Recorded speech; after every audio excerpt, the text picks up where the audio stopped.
Hello guys, welcome to Moveswire. आज की हमारी क्लास का टॉपिक होने वाला है प्यूबर्टी एंड प्यूबर्टी। ठीक है, तो इसका साइनॉप्सिस है ये। साइनॉप्सिस को आप लोग बना लीजिएगा। हम लोग स्टार्ट करेंगे इंट्रोडक्शन से। ठीक है, प्यूबर्टी और प्यूबर्टी दोनों डेवलपमेंट स्टेज है जो कि एडोलेसेंस के दौरान बॉडी में हार्मोनल चेंजेस की वजह से होती है। प्यूबर्टी वह स्टेज है जब शरीर में पहली बार प्यूबिक हेयर डेवलप होते हैं, लेकिन जबकि प्यूबर्टी एक बॉर्डर स्टेज है जिसमें सेक्सुअल मैच्योरिटी, ग्रोथ स्पोर्ट्स और सेकेंडरी सेक्सुअल कैरेक्टरिस्टिक डेवलपमेंट होता है। ठीक है, तो ये प्यूबर्टी और प्यूबर्टी क्या है? जब किसी ह्यूमन के अंदर, है ना, ग्रोथ के और हार्मोनल चेंजेस की वजह से प्यूबिक हेयर वगैरह का डेवलपमेंट होना जब स्टार्ट होता है तो उसे क्या कहेंगे आप? प्यूबर्टी।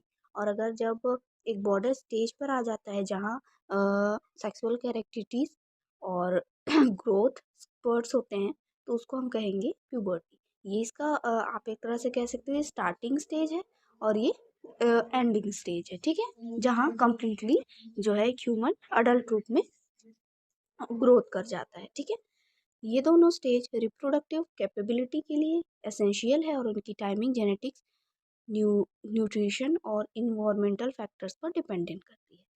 ठीक है, ये दोनों स्टेज किसके लिए इम्पोर्टेंट है? रिप्रोडक्टिव कैपेसिटी यानी कि जो प्रजनन क्षमता होती है एक ह्यूमन की, उसके लिए बहुत ज़्यादा इम्पोर्टेंट है।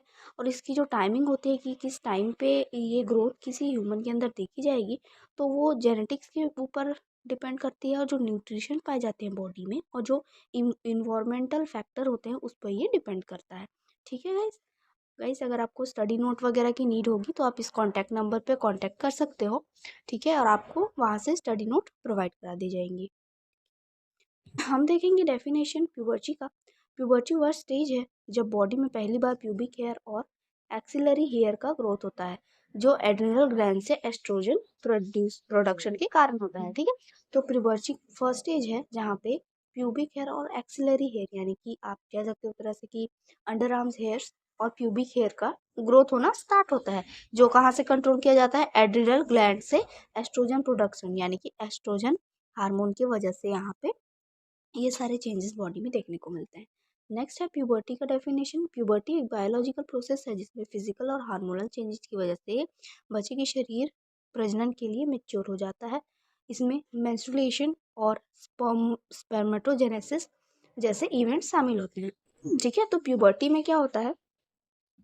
फिजिकल और हार्मोनल चेंज होते हैं जिससे किसी एक ह्यूमन के बच्चे का जो बॉडी है वो पूरी तरह से मैच्योर हो जाता है और मेंस्ट्रुएशन क्रिया देखने को मिलती है जो कि गर्ल्स में पाई जाती है और स्पर्मेटोजेनेसिस देखने को मिलती है जो कि बॉयज में पाई जाती है। ठीक है, ये एक बायोलॉजिकल प्रोसेस है। ठीक है, हम देखेंगे next mechanism of puberty. Puberty की प्रक्रिया एड्रिनल ग्लैंड की एक्टिविटी से शुरू होती है जिसे एंडे नार्से कहा जाता है और ये प्यूबिक और एक्सिलरी हेयर के विकास के लिए जिम्मेदार होता है। इसकी प्रक्रिया किससे स्टार्ट होती है? आप इसको याद रखिएगा। इस ग्लैंड का नाम क्या है? Adrenal glands. ठीक है, यहाँ से एंड्रोजन नामक हार्मोन भी निकलता है। ठीक है, और इस प्रक्रिया को क्या कहते हैं? एंडेनार्चे। इससे क्या क्या होता है? प्यूबिक हेयर और एक्सिलरी हेयर का विकास होता है। ठीक है, किससे? प्यूबर्टी से। हम इसमें देखेंगे first adrenal androgen secretion. Adrenal cortex के जोना रेटिकुलरिस से डिहाइड्रो प्लेनिडेस्ट्रोन जिसे DHEA और इससे DHEA सल्फेट का उत्पादन बढ़ता है। ठीक है, एड्रिनल कॉर्टेक्स के जोना रेटिकुलर से ये जो हार्मोन है DHEA और इसके सल्फेट यानी कि DHEA के सल्फेट का उत्पादन जो है बढ़ता है। ये वीक एंड्रोजन्स होते हैं जो सेकेंडरी सेक्सुअल कैरेक्टरिस्टिक्स को प्रभावित करते हैं। ये वीक एंड्रोजन्स होते हैं। ठीक है, जो सेक्सुअल कैरेक्टरिस्टिक्स को प्रभावित करते हैं। सेकेंड हम देखेंगे हेयर फॉलिकल्स स्टिमुलेशन। DHEA और DHES हेयर फॉलिकल्स को स्टिमुलेट करते हैं जिससे प्यूबिक और एक्सिलरी हेयर विकास होने लगता है। यह प्रक्रिया मेल और फीमेल दोनों में पाई जाती है लेकिन इंटेंसिटी अलग अलग हो सकती है। ठीक, जो हेयर का फॉर्मेशन होता है प्यूबिक हेयर और एक्सिलरी हेयर का वो किसकी वजह से होता है? DHEA और DHEAS। ठीक है, ये क्या करता है, हेयर फॉलिकल्स को स्टिमुलेट करता है। और ये जो प्रक्रिया है वो दोनों में पाई जाती है, यानी कि मेल्स में भी पाई जाएगी, फीमेल्स में पाई जाएगी। ठीक है, बस इसकी इंटेंसिटी अलग अलग हो सकती है। नेक्स्ट है puberty and puberty relationship. Puberty आमतौर पर प्यूबर्टी से शुरू होने से पहले होता है, लेकिन यह प्यूबर्टी का इम्पोर्टेंट हिस्सा भी होता है। ठीक है, तो प्यूबर्टी क्या होता है, प्यूबर्टी से पहले यानी कि फर्स्टली जब स्टार्ट होगा तो वो क्या कहलाएगा, puberty, puberty, and then puberty start होता है। पर ये जो प्यूबर्टी होता है वो प्यूबर्टी का बहुत इंपॉर्टेंट पार्ट भी होता है। यह गोनाडल हार्मोन प्रोडक्शन से स्वतंत्र रूप से हो सकता है, लेकिन ये आगे चलकर सेक्स हार्मोन इनका मोलुड्यूलेशन कर सकते हैं। ठीक है, ये गोनाडल हार्मोन प्रोडक्शन से फ्री रूप से हो सकता है, लेकिन आगे चल के जो है सेक्स हार्मोन क्या करते हैं, इसका मोलुड्यूलेशन करते हैं। नेक्स्ट है मैकेनिज्म ऑफ प्यूबर्टी। प्यूबर्टी की शुरुआत हाइपोथैलेमसी पिट्यूटरी गोनाडल एक्सिस के एक्टिवेशन से होती है, जिससे सेक्स हार्मोन्स का उत्पादन बढ़ता है और रिप्रोडक्टिव मैचुरेशन होती है। ठीक है, तो इसकी शुरुआत कैसे होती है प्यूबर्टी की, ये जो एचपीजी के एक्टिवेशन से होती है। ठीक है, ये एक प्रकार का हार्मोन होता है, इसके एक्टिवेशन से होती है, जिससे क्या होता है, सेक्स हार्मोन का उत्पादन भी इंक्रीज होता है और रिप्रोडक्टिव मैच्योरेशन बढ़ती है, यानी कि एक जो है ह्यूमन है वो रिप्रोडक्शन के लिए मैच्योर होता है। हम देखेंगे इसमें फर्स्ट है हाइपोथैलेमस एक्टिवेशन। हाइपोथैलेमस से गोनाडोट्रोपिन रिलीज हार्मोन का सिक्रीशन शुरू होता है, जो कि प्यूबर्टी की प्रक्रिया को ट्रिगर करता है। ठीक है, हाइपोथैलेमस से क्या होता है, गोनाडोट्रोपिन रिलीज हार्मोन, जिसे GnRH कहा जाता है, इसका जो सिक्रीशन होना है वो स्टार्ट हो जाता है, जो कि क्या करता है, प्यूबर्टी को ट्रिगर करता है, यानी कि प्यूबर्टी को स्टार्ट करने का काम करता है। सेकेंड हम देखेंगे प्यूटरी ग्लैंड स्टिमुलेशन। GnRH की प्रतिक्रिया में प्यूबर्टी ग्लैंड से ल्यूटिनाइजिंग हार्मोन और फॉलिकल स्टिमुलेटिंग हार्मोन का स्राव होता है। ये हार्मोन गोनैड्स को सक्रिय करने में हेल्प करते हैं। ठीक है, तो जो GnRH करके हार्मोन हमने पहले देखा है ना, उससे क्या होता है, उसकी प्रक्रिया से पिट्यूटरी ग्लैंड से ल्यूटिनाइजिंग हार्मोन और फॉलिकल स्टिमुलेटिंग हार्मोन का स्राव होना स्टार्ट हो जाता है। ये क्या करते हैं, गोनैड्स को सक्रिय करने का ये काम करते हैं। ठीक है, ये कहाँ से कौन से ग्लैंड से जुड़े हुए हैं, पिट्यूटरी ग्लैंड से। नेक्स्ट है गोनेडल हार्मोन प्रोडक्शन। LH और FSH टेस्टिस और ओवरीज को स्टिमुलेट करते हैं, जिससे टेस्टोस्टेरोन और एस्ट्रोजन का उत्पादन होता है।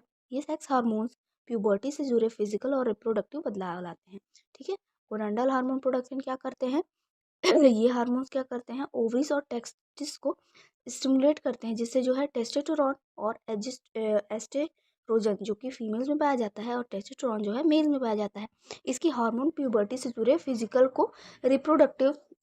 और रिप्रोडक्टिव बदलाव लाते हैं ह्यूमन की बॉडी में। ठीक है, नेक्स्ट है सेकेंडरी सेक्सुअल कैरेक्टरिटीज डेवलपमेंट।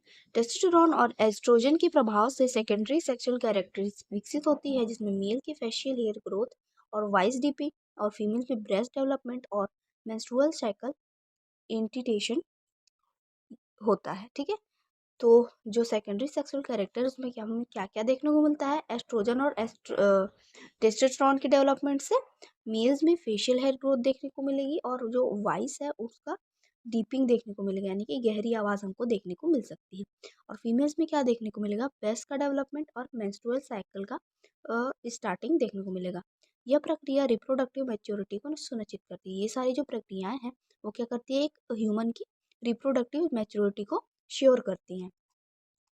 नेक्स्ट है physiological changes during puberty and puberty. Puberty और प्यूबर्टी के दौरान शरीर में कई हार्मोनल और कई फिजिकल बदलाव होते हैं, जो कि सेकेंडरी सेक्सुअल कैरेक्टरिटीज और रिप्रोडक्टिव मैच्योरिटी को विकास करते हैं। ठीक है, ये जो दोनों दोनों प्रोसेस है प्यूबर्टी और प्यूबर्टी, उसमें हार्मोनल और फिजिकल चेंज होते हैं। ठीक है, जिससे जो सेक्सुअल कैरेक्टरिटीज है, सेकेंडरी सेक्सुअल कैरेक्टरिटीज, उनको रिप्रोडक्टिव मैच्योरिटी को विकसित करते हैं ह्यूमन के अंदर, वो रिप्रोडक्शन के लिए मैच्योर हो जाए।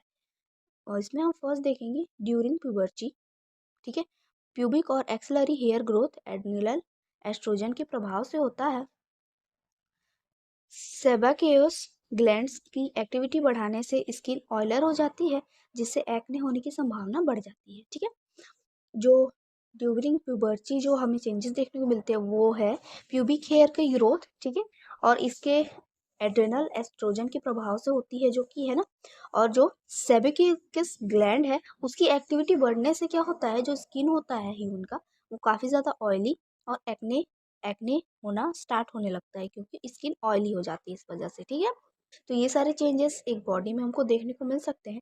और साथ ही स्वेट ग्लैंड्स की सक्रियता बढ़ने से बॉडी ओडर में परिवर्तन होता है, जैसे प्यूबर्टी के सामान्य लक्षण। ठीक है, जो स्वेट ग्लैंड होते हैं उनको भी ये एक्टिव कर देता है, जिससे क्या है, एक बॉडी की ऑर्डर यानी कि एक बॉडी की स्मेल में जो है परिवर्तन होता है, जिससे ये प्यूबर्टी का एक इम्पॉर्टेंट लक्षण है या सामान्य लक्षण की नॉर्मल है, ये सब में सारे ह्यूमंस में देखा जाता है। ठीक है, नेक्स्ट देखेंगे ड्यूरिंग प्यूबर्टी ग्रोथ स्पोर्ट के कारण हाइट और मसल्स मास तेजी से बढ़ते हैं। गर्ल्स में ब्रेस्ट डेवलपमेंट और बॉयज में टेस्टिकुलर इलेजमेटेड प्यूबर्टी के प्रमुख संकेत होते हैं। ठीक है, तो प्यूबर्टी से क्या होता है, ग्रोथ स्पोर्ट के कारण हाइट और मसल में तेजी से बढ़ाव होता है। गर्ल्स में ब्रेस्ट का डेवलपमेंट और बॉयज में टेस्टिकुलर इलेंगरेजमेंट प्यूबर्टी के इम्पॉर्टेंट जो है साइंस होते हैं। ठीक है, बॉयज में टेस्टोस्टेरोन की अधिक मात्रा वॉइस डिपिंग के कारण बनती है।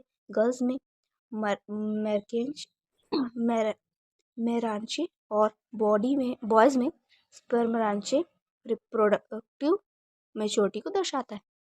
ठीक है, तो बॉयज में क्या करता है, टेस्टोस्टेरोन जो हार्मोन है वो उसकी अधिक मात्रा जब बढ़ती है तो इसमें इनका जो वॉइस है वो काफ़ी ज़्यादा गहरा होता है।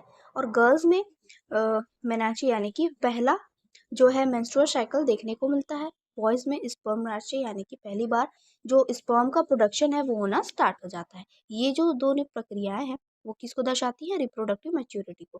हार्मोनल बदलाव के कारण इमोशनल और बिहेवियरल चेंजेस होते हैं, जिसमें मूड स्विंग सेल्फ अवेयरनेस बढ़ जाती है। ठीक है, हार्मोनल बदलाव के कारण हमें इमोशनल और बिहेवियर यानी कि उस ह्यूमन के अंदर बिहेवियर और इमोशनली कुछ चेंजेस आने लगते हैं। ठीक है, और एक तरह से उतार चढ़ाव होने लगता है और मूड स्विंग्स और सेल्फ अवेयरनेस बढ़ जाती है, यानी कि ये सारी परिवर्तन भी हमको देखने को मिलती है प्यूबर्टी के थ्रू। नेक्स्ट है difference between puberty and puberty. ठीक है, तो यहाँ पे डिफरेंस दिया गया है एक्सपेक्ट में, प्यूबर्टी में। ठीक है, इंटिटेशन में एड्रिनल एड्रोजन से इसका विकास होता है, और प्यूबर्टी का क्या होता है, एचपीजी एक्सिस एक्टिवेशन से। ठीक है, इसके की फीचर्स हैं प्यूबिक और एक्सलरी हेयर, सेक्सुअली मेच्योरिटी और रिप्रोडक्टिव कैपेबिलिटी। ये प्यूबिक है प्यूबर्टी के हैं और ये प्यूबर्टी के हैं। ठीक है, इसकी टाइमिंग कब होती है, प्यूबर्टी से पहले या साथ में हो सकता है ये, और ये प्यूबर्टी के बाद होता है।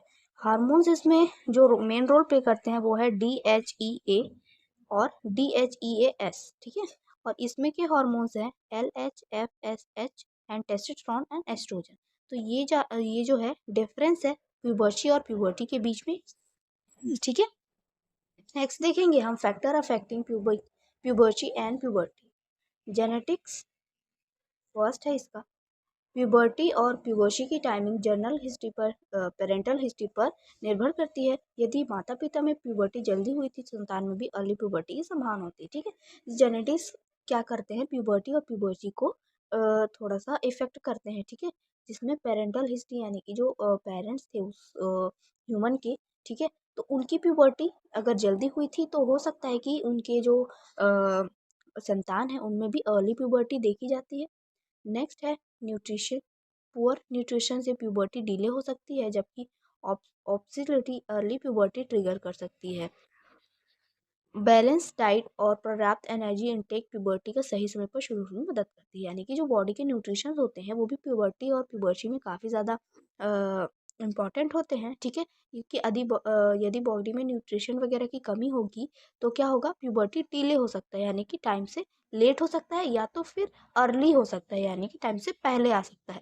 लेकिन बैलेंस डाइट और पर्याप्त एनर्जी इंटेक्स यानी कि न्यूट्रिशन जिसकी बॉडी में बैलेंस्ड होंगे, उसमें क्या होगा, प्यूबर्टी एक राइट टाइम पे स्टार्ट होने में हेल्प करता है। ठीक है, ना तो पहले और ना ही बहुत लेट में। तो एक सही टाइम में प्यूबर्टी आने के लिए जो है शरीर को बैलेंस डाइट और न्यूट्रिशन की आवश्यकता होती है।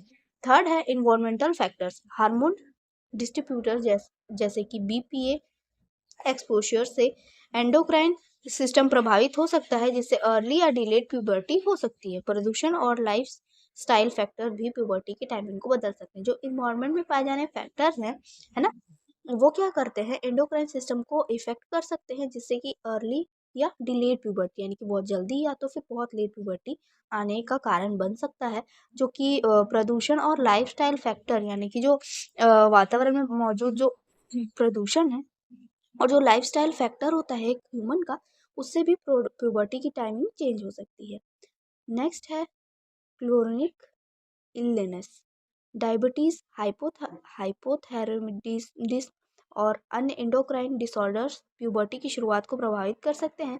लंपी बीमारियों से हार्मोनल इम्बैलेंस हो सकता है, जिससे प्यूबर्टी और प्यूबर्टी में देरी या असमानता आ सकती है। ठीक है, तो जो डायबिटीज और थायराइडोडिज्म जैसी बीमारियां होती है, एंडोक्राइन डिसीज होती है, वो क्या करती है, प्यूबर्टी को स्टार्ट होने से प्रभावित कर सकती है।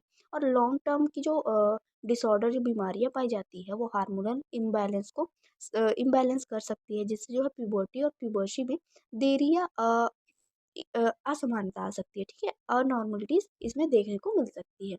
नेक्स्ट है importance of understanding puberty and puberty, early diagnosis. अब नॉर्मल प्यूबर्टी पैटर्न को पहचान कर टाइमली ट्रीटमेंट शुरू कर दिया जाता है। प्री कॉन्शियस या डिलेड प्यूबर्टी से जुड़े हेल्थ रिस्क को कम किया जा सकता है। ठीक है, अगर हमें पहले ही पता चल जाए कि प्यूबर्टी का जो अब नॉर्मल पैटर्न है ना, तो हम टाइम से ट्रीटमेंट कर सकते हैं, जिससे जो है डिलेड या पहले आने वाले प्रीकॉशियस प्यूबर्टी से जुड़े हेल्थ रिस्क को कम किया जा सके, यानी कि उनका इलाज किया जा सकता है, जिससे प्यूबर्टी टाइम पे आए। ठीक है, नेक्स्ट है ग्रोथ मॉनिटरिंग। पेडियाट्रिशियंस ग्रोथ स्पर्ट्स और डेवलपमेंट ट्रैक कर सकते हैं।